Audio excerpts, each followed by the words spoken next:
invento demoníaco, pero... Ana, vale, encantado, Ana. Bien. El nombre de la clase, de la primera parte de la sesión, que es la clase, se llama La crítica al sujeto moderno, Michel Foucault y la superación de la subjetividad sometida. Los que estuvisteis en la primera sesión os disteis cuenta cómo yo anuncié un viraje y que quería empezar por Michel Foucault. No he cambiado el título porque voy a empezar hablando de él. Voy a empezar hablando de la superación de la subjetividad sometida, de qué es eso, para entroncar a partir de ahí con la parte de Nietzsche y la parte de Marx que a mí me interesa, que es precisamente la de la superación del individuo. Nos encontramos en un momento introductorio del curso donde estamos analizando aquellos pensadores, aquellos filósofos que le hicieron una crítica mordaz a la figura del individuo.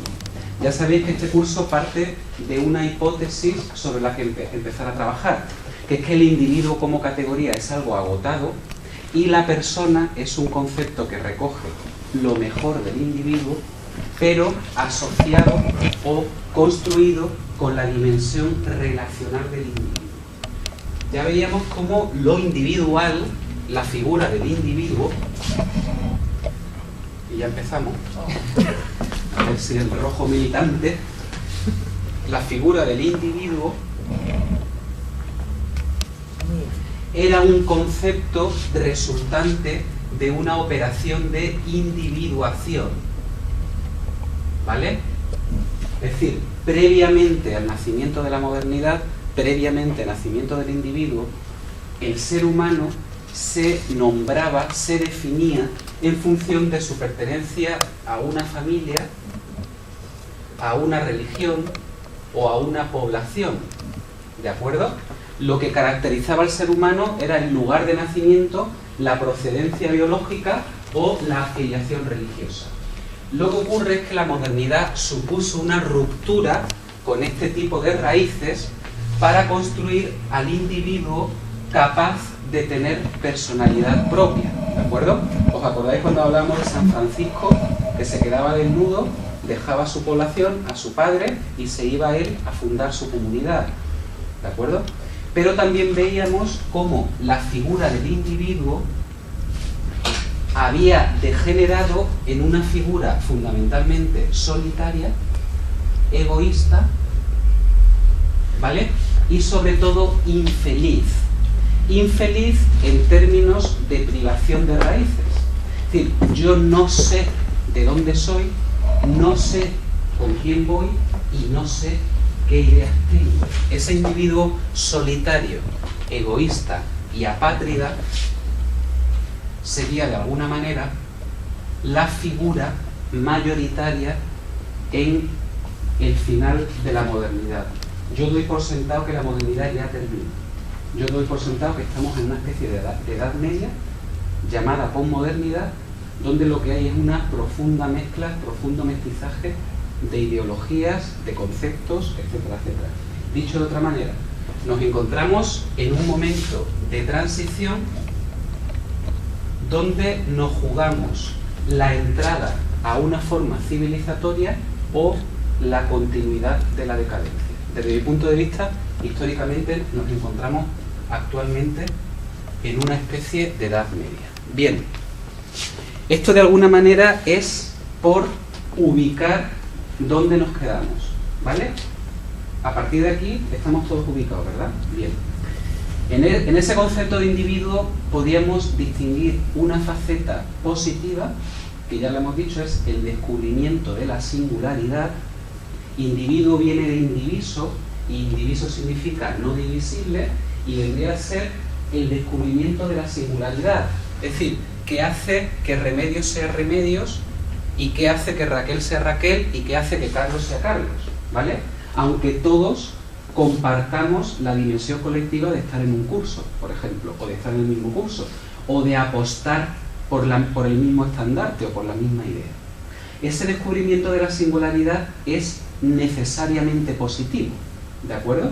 Es decir, hay algo que hace que Remedios sea Remedios y no es su nombre, y tampoco su aspecto físico, ¿vale? Porque el aspecto físico cambia, y tampoco es su ideología.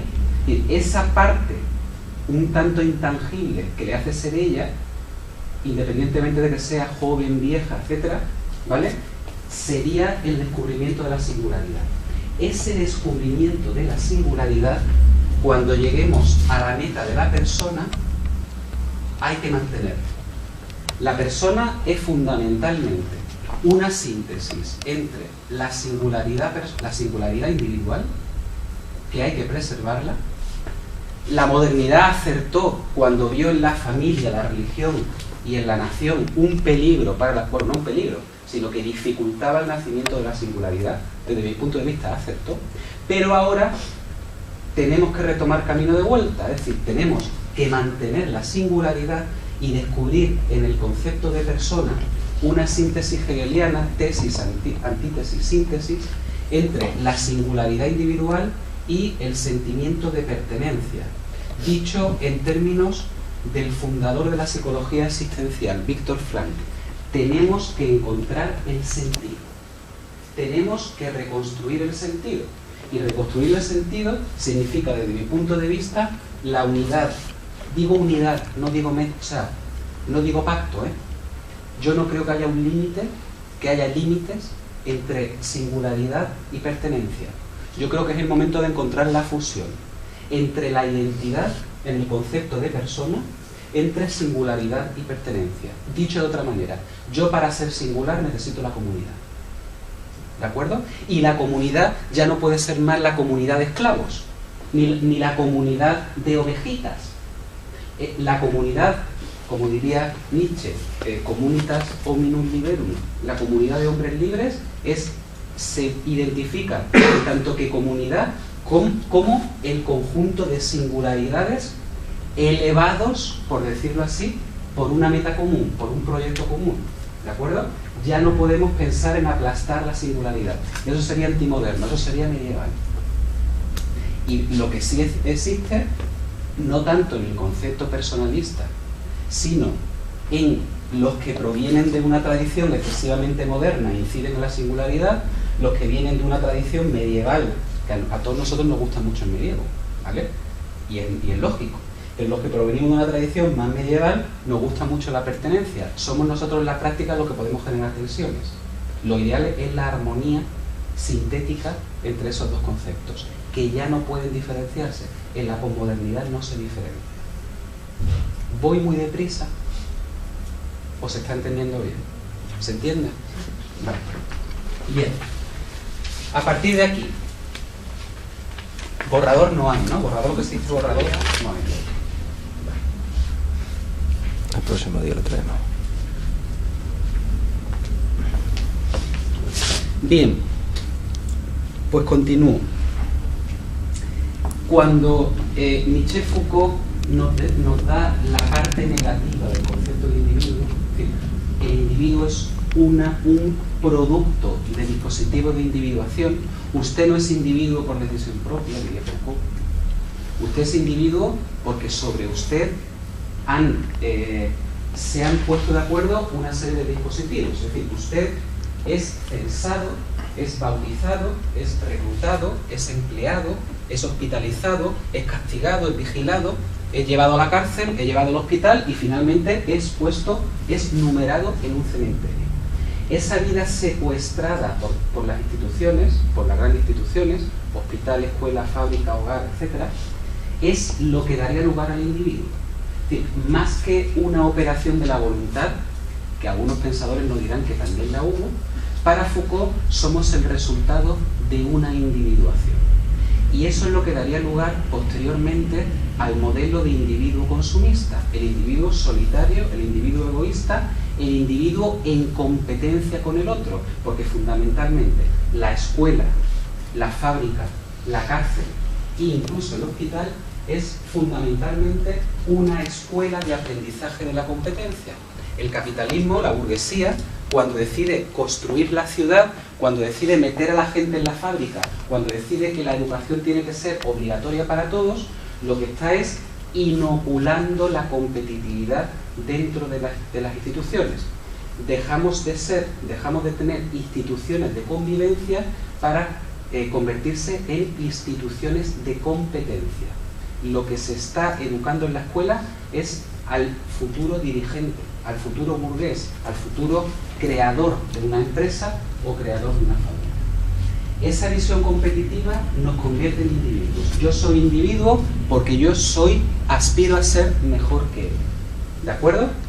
Esa visión para Michel Foucault tiene que ser superada. Y tiene que ser superado no rompiendo con las instituciones que él denominaba de secuestro, que nos individualizaban, sino transformándolas en instituciones que se dirijan en sentido contrario. Dicho de otra manera, Foucault no se plantea la meta de llegar a la persona, pero sí se plantea la meta de la superación del sujeto moderno. Y él va a rescatar una figura muy antigua, que es la figura del cuidado de sí, o el cuidado de sí mismo. Esta figura del cuidado de sí mismo no es más que un eufemismo para no tener que hablar de ejercicios espirituales, pero a lo que se está refiriendo Michel Foucault es al ejercicio espiritual entendido como trabajo de modelación de uno mismo. Michel Foucault dice: ante la usurpación por parte de las instituciones de secuestro, escuela, fábrica, taller, hospital, cárcel, incluso cementerio, el cuidado de la muerte, también se ocupó de eso, él plantea la necesidad de retomar un concepto que es el cuidado de sí, que tiene su origen en Grecia. El cuidado de sí implica el trabajo consciente con uno mismo para, dirá Foucault, dejar de ser individuos para convertirnos en obras de arte. Aquí Foucault utiliza una diablura para no tener que denominarlo ejercicio espiritual. La primera diablura consiste fundamentalmente en llevarnos al terreno de la estética lo que había tenido un contenido religioso, moral o ético en la antigüedad y en el medievo. El concepto de ejercicio espiritual en el medievo, ahora lo veremos, tenía una dimensión religiosa.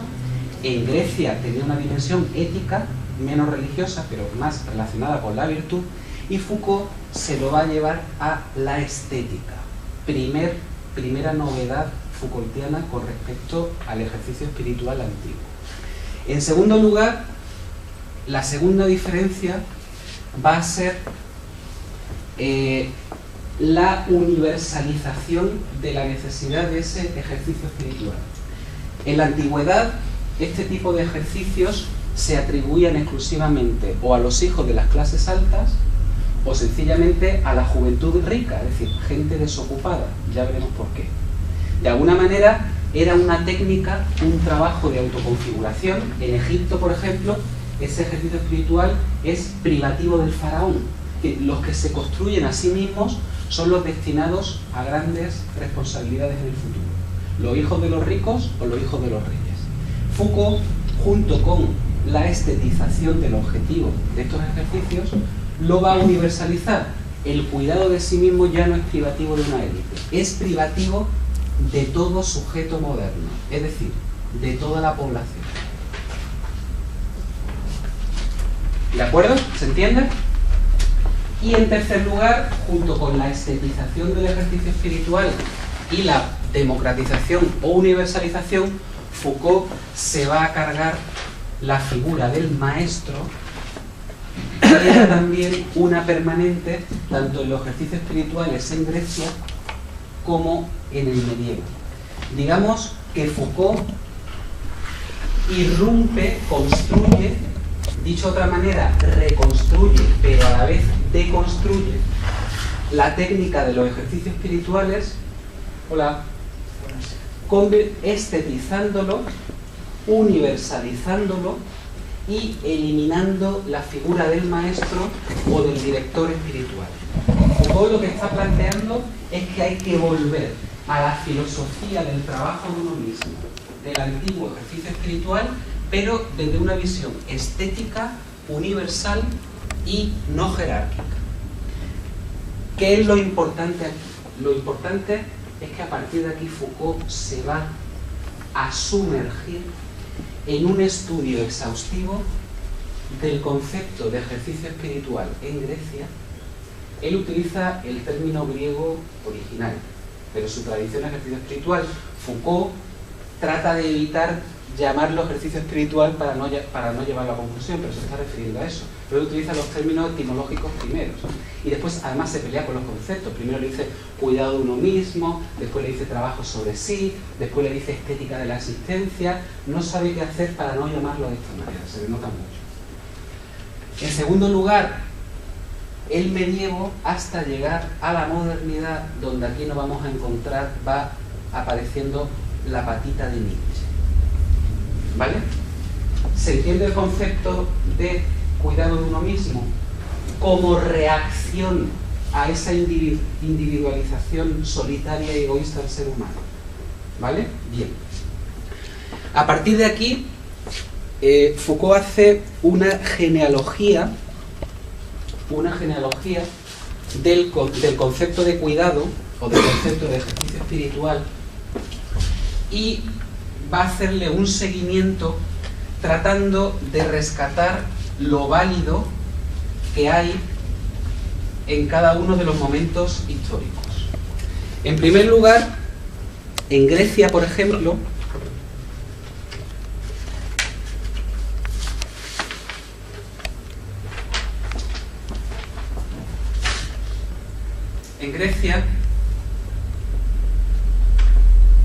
Foucault va a descubrir en la figura de Platón el gran teórico del cuidado de sí, o del ejercicio espiritual. En concreto, dos obras de Platón: el diálogo Alcíbiades y la apología de Sócrates. Foucault se queda fascinado y ya empieza a acoger el término ejercicio espiritual con menos problemas, porque se analiza, sobre todo en la apología de Sócrates, la figura de la persona que se niega a traicionar la propia conciencia independientemente del entorno social o político que se encuentre. En la apología de Sócrates, Platón, a través del juicio a Sócrates, que era su maestro, que acabará con la condena a muerte de Sócrates, va a analizar una figura que es la del parresiastés, que es fundamentalmente el hombre virtuoso, o literalmente el que dice la verdad. Aquí Platón se refiere a decir la verdad política. Y nos cuenta cómo Atenas condena a muerte a su maestro, acusado, atención, de corromper a la juventud.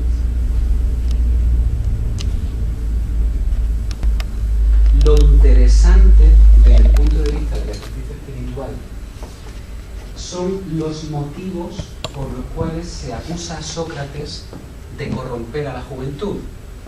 Y los motivos, los cargos de la acusación son: primero, tener tiempo libre, atención, para cuidar de sí mismos. Sócrates dice textualmente: me acusáis por exhortaros de que tengáis tiempo libre para cuidar de vuestra alma.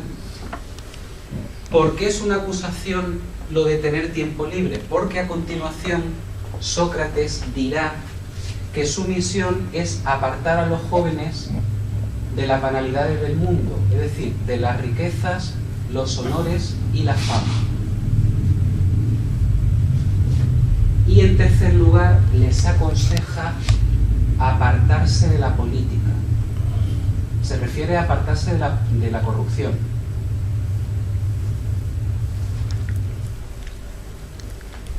Y por último, insiste que no hay tarea más elevada en el ser humano que la de ocuparse de sí mismo.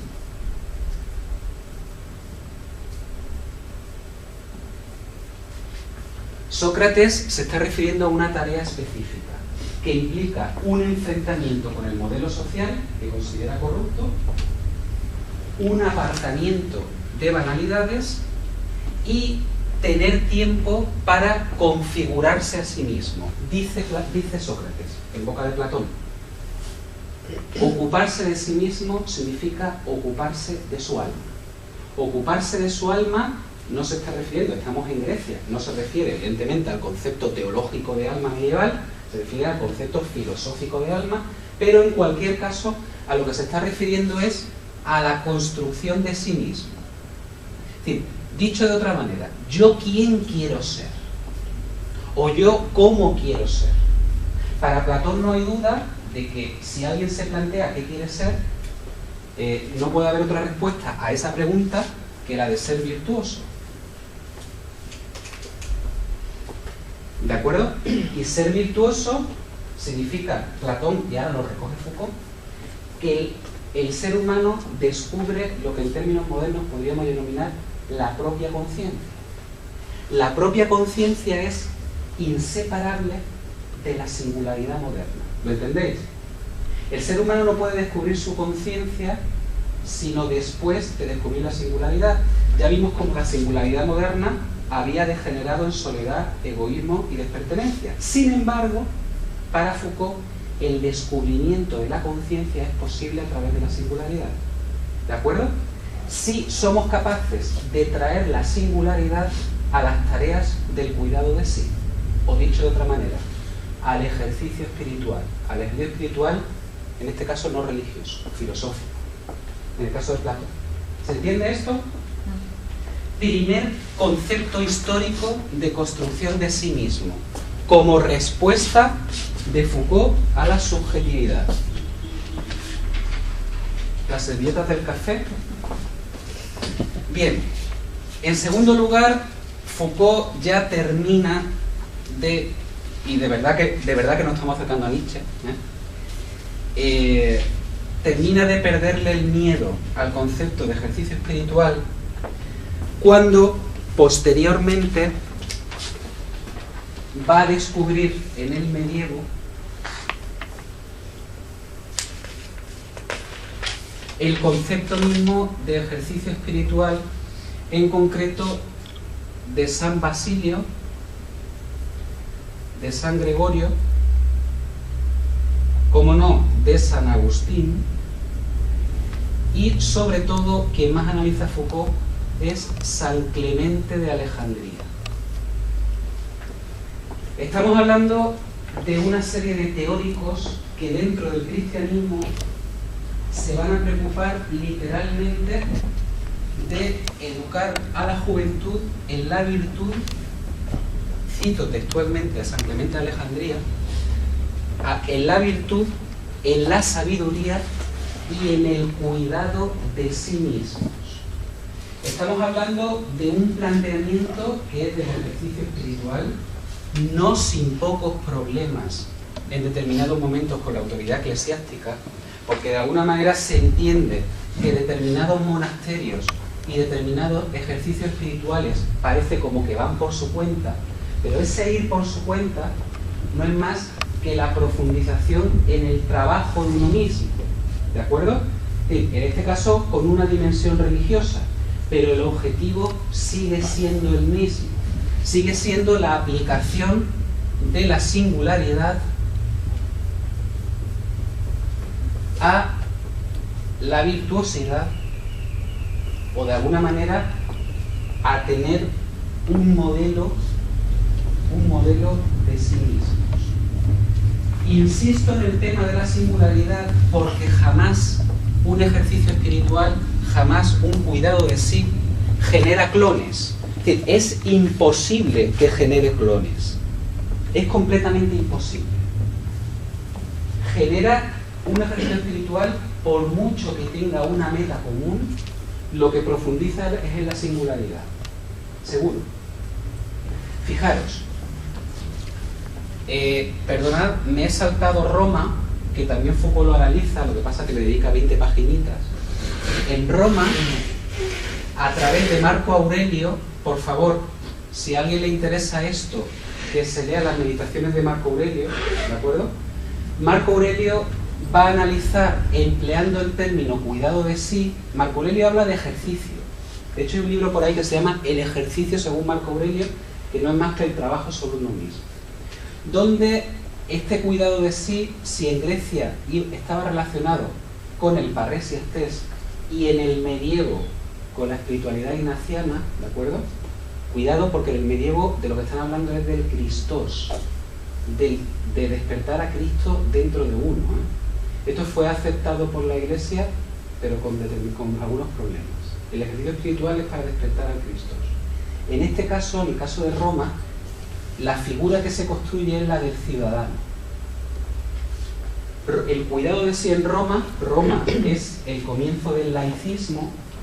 Roma empieza a darnos luces de modernidad, ¿eh? El concepto de ciudadano romano es el origen del concepto de ciudadanía, y también es el origen, implica una cierta singularidad con respecto a esa homogeneización que posteriormente y anteriormente también a Roma se va a producir.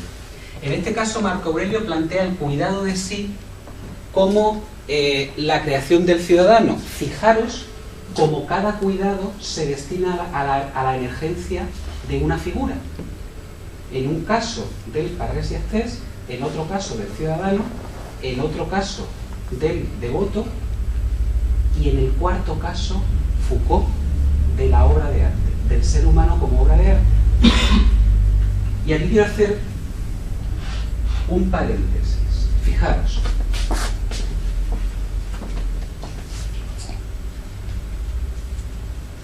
Y ya Nietzsche empieza a sacar los bigotes. ¿Se está entendiendo? Fijaros.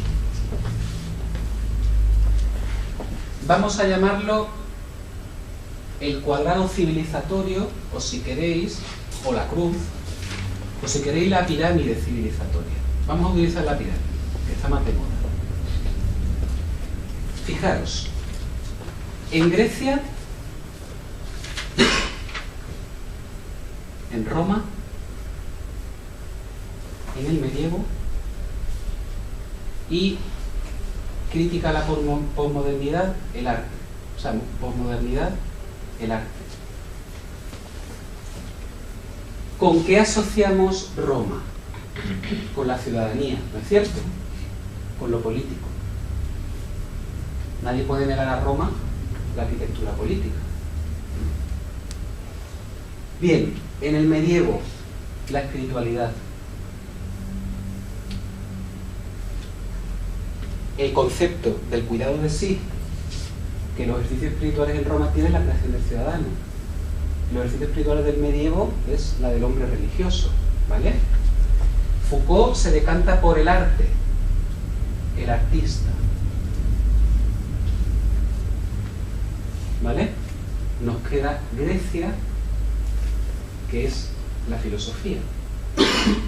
Yo me pregunto, y me pregunto porque Muriel se lo preguntó, ¿podemos encontrar una síntesis entre, bueno, Grecia era el ethos, la ética, el hombre virtud o la virtud, da igual? ¿Podemos encontrar una síntesis entre ética, política, espiritualidad y arte? Dicho de otra manera, ¿por qué no resulta insuficiente el hombre medieval? ¿Porque descuidaba las otras aristas? ¿Me entendéis? ¿Por qué nos parece insuficiente Roma? ¿Por qué nos parece insuficiente Grecia? Precristiana, ¿no? Lo que estoy planteando, y lo que se planteó Munier, es que la ética, la política, la espiritualidad y el arte son 4 dimensiones propias del ser humano. Lo que Munier se plantea, utilizando los estudios de Foucault, es que no se trata de proyectarnos en una sola de las caras, sino que el ser humano debe ser el eje de una pirámide, o el quinto punto de la cruz, me da igual, o o el triángulo que une los vértices del cuadrilátero, da igual, pero el ser humano es el eje, un eje que debe ser capaz de sintetizar en sí esas 4 dimensiones, porque esas 4 dimensiones, esos 4 puntos de la cruz, esas caras de la pirámide, son parte del ser humano. De manera que la persona sería el conjunto de los 4 lados de la pirámide, eso sí, unidos por un vértice. ¿Por qué unidos por un vértice? Porque cuando el ser humano es el centro de la ética, la política, la espiritualidad y del arte, emerge la civilización. Y emerge la civilización humanista. ¿Qué es lo que ocurre cuando la ética va por un lado? Imaginaros esta cara de la pirámide tumbada, ¿vale? La política por otro, el arte por otro y la religión por otro. Lo que ocurre, básicamente, es que las caras de la pirámide están mirando en dirección contraria al hombre. Las otras dos las imagináis, ¿vale? ¿De acuerdo? Entonces, el ser humano, el arte va en esta dirección en vez de verticalizarse. La fealdad. La política no sirve al ser humano, la corrupción. La ética no mira al ser humano, así sucesivamente. ¿Se entiende esto? De lo que se trataría es de unir, levantar las caras de la pirámide y conseguir un ser humano que sea estético, espiritual, ético y político. Ese sería el concepto de persona íntegra que ahora sí va a unir necesariamente la singularidad con la pertenencia. A ver, aquí me tengo que parar. ¿Preguntas o dudas hasta aquí? No sé si voy muy rápido. Yo no comprendo eso de unir la singularidad con la pertenencia. Explícalo un poco porque vale. yo me perdí un poco. Vale. Hemos dicho que en la modernidad hay una reacción contra lo que son los mecanismos de pertenencia al ser humano. Es decir, previamente a la modernidad, tú eres tú en función de una familia, en función de a lo que perteneces. En la clase anterior explicaba cómo San Francisco, cuando se queda en bolas y le entrega a su padre todo lo que le dieron y se va solo, se va solitario, se había creado la modernidad, es decir, el individuo. Entonces, el individuo se caracteriza por, no mire usted, yo no soy en función de ser ateneísta. De hecho, me desprendo de mi casa, de todo lo heredado, de todo lo que yo no me he ganado, para conquistar mi singularidad. Yo soy Francesco, yo soy Francisco. Entonces, como soy Francisco, papá, gracias. Pero yo me voy a montarme mi comunidad religiosa, que además lleva mi nombre, es franciscana, individualidad.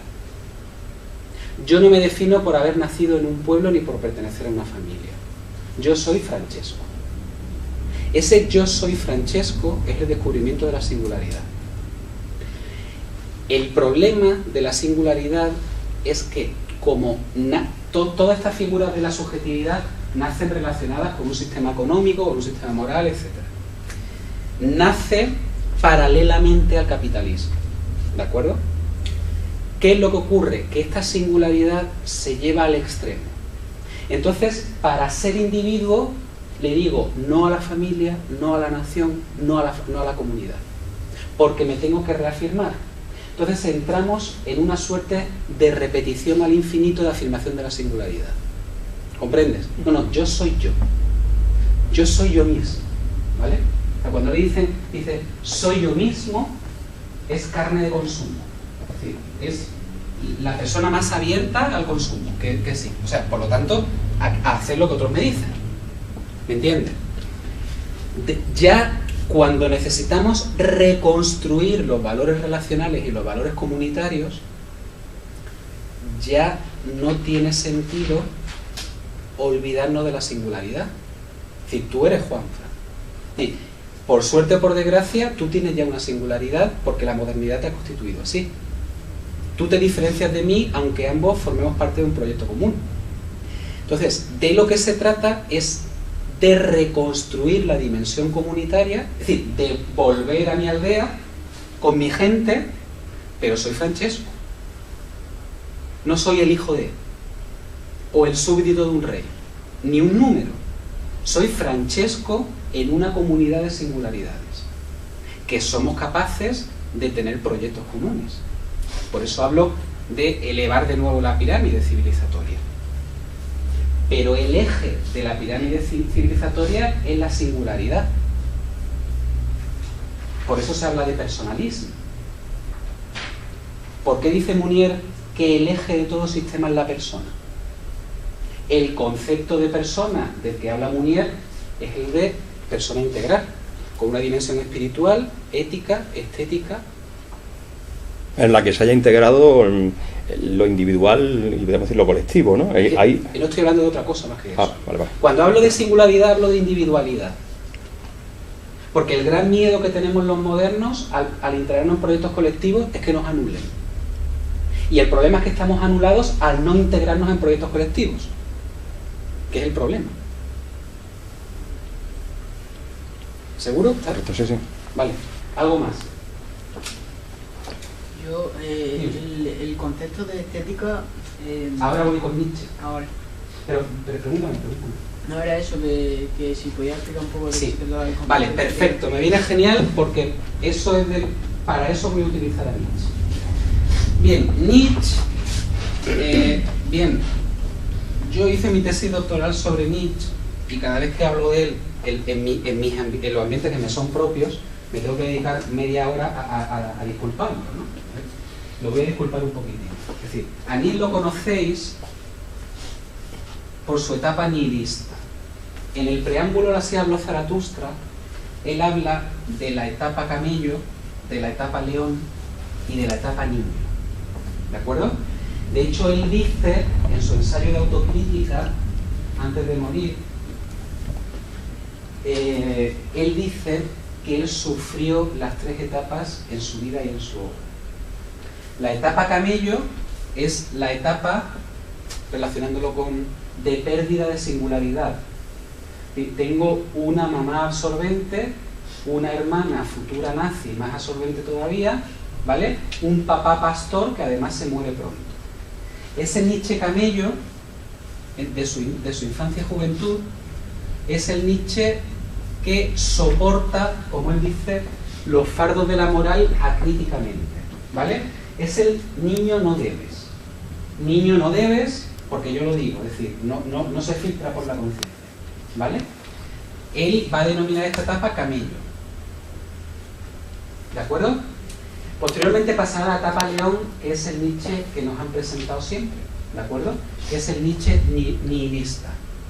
Este Nietzsche rechaza, también tiene que ver con lo que estamos hablando de la modernidad, rechaza todo lo que se le ha impuesto.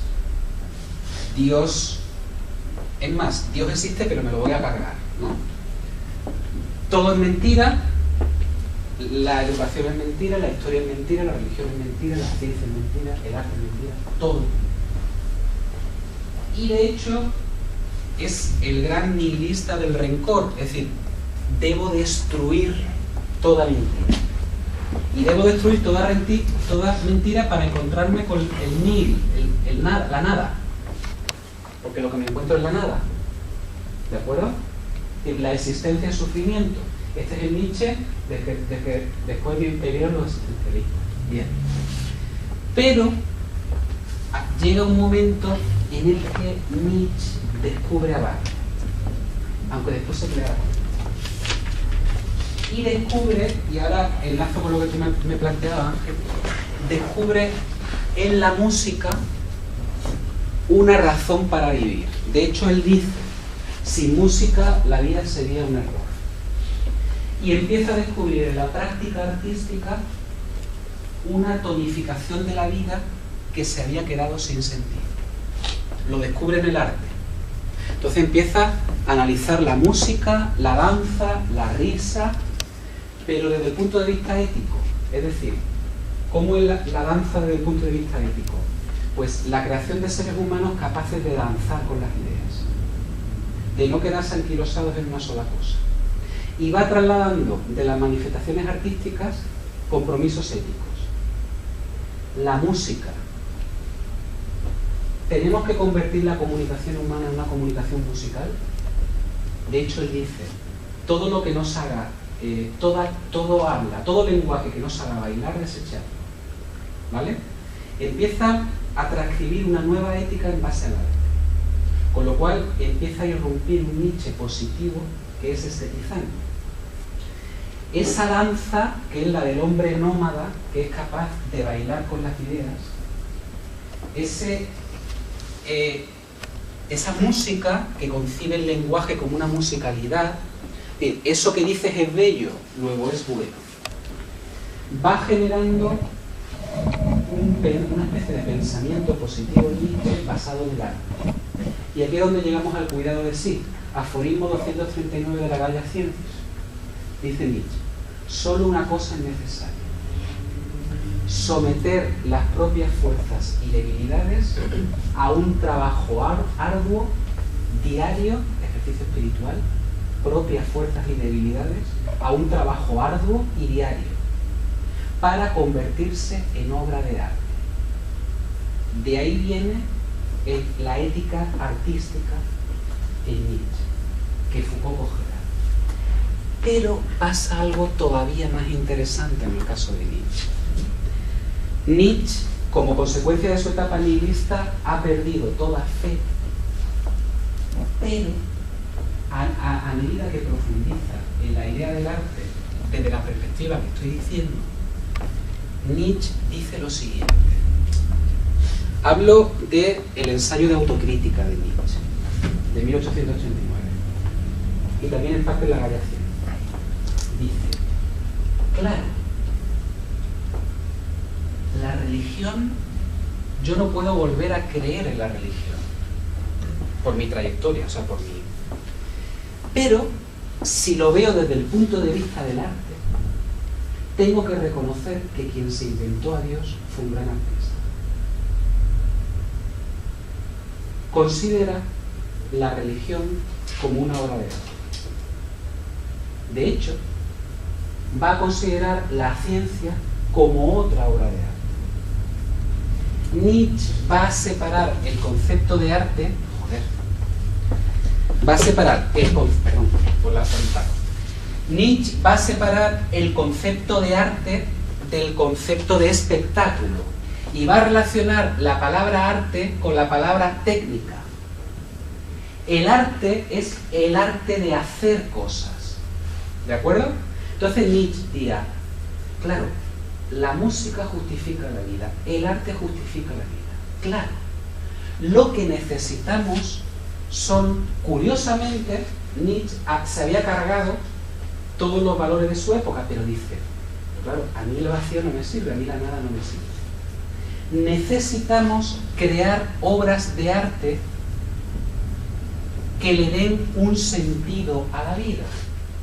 Entonces se produce una reconciliación ética con la religión y con la ciencia. Dice, la religión no es verdad, pero qué puntazo, ¿me entendéis? Es decir, menos mal que hubo un artista que se inventó a Dios. La religión es concebida a distancia como una obra de arte. Sin esa mentira no hubiera sido posible Grecia, ni Roma, ni el medievo, ni nada. Lo mismo pasa con la ciencia. Dice, qué gran mentira la ciencia, pero qué gran obra de arte. ¿Cómo sigue Nietzsche en su planteamiento?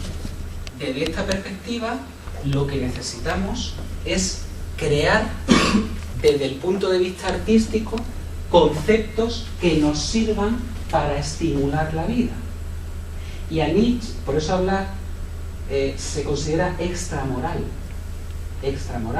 porque a Nietzsche ya no le importa que sea verdad. Él dice, cuando un dramaturgo crea una obra de teatro, eso no es verdad. pero la obra de teatro es verdad cuando se está representando, ¿no es cierto? Nietzsche se sumerge en el arte para reconciliarse desde un punto de vista muy concreto con la vida. Claro, nosotros no somos Nietzsche. Afortunadamente, nuestra hermana fue Elizabeth Nietzsche, claro. Afortunadamente, ni tenemos migraña. Bueno, algunos se tienen migraña, ¿cierto? No hemos vivido su vida tan atormentada, pero la idea es, ¿qué utilidad podemos sacar de Nietzsche? La cuarta cara estética. Realmente el arte en Grecia, yo enseñé en la universidad disciplinas artísticas, nunca estuvo asociado al espectáculo. Siempre estuvo asociado a una dimensión del ser humano, a dar una visión de la vida. La danza nació en templos y la danza nunca fue pagar una entrada para ver a una señorita. La danza siempre fue un mensaje ético, ¿vale? Con lo cual, ¿de qué estoy hablando? De lo que estoy hablando como síntesis de este recorrido por el cuidado de sí, es de la necesidad de integrar lo ético, lo estético, lo religioso, lo espiritual. Lo digo religioso, debo decir espiritual, ¿vale? Porque dentro de lo espiritual hay distintas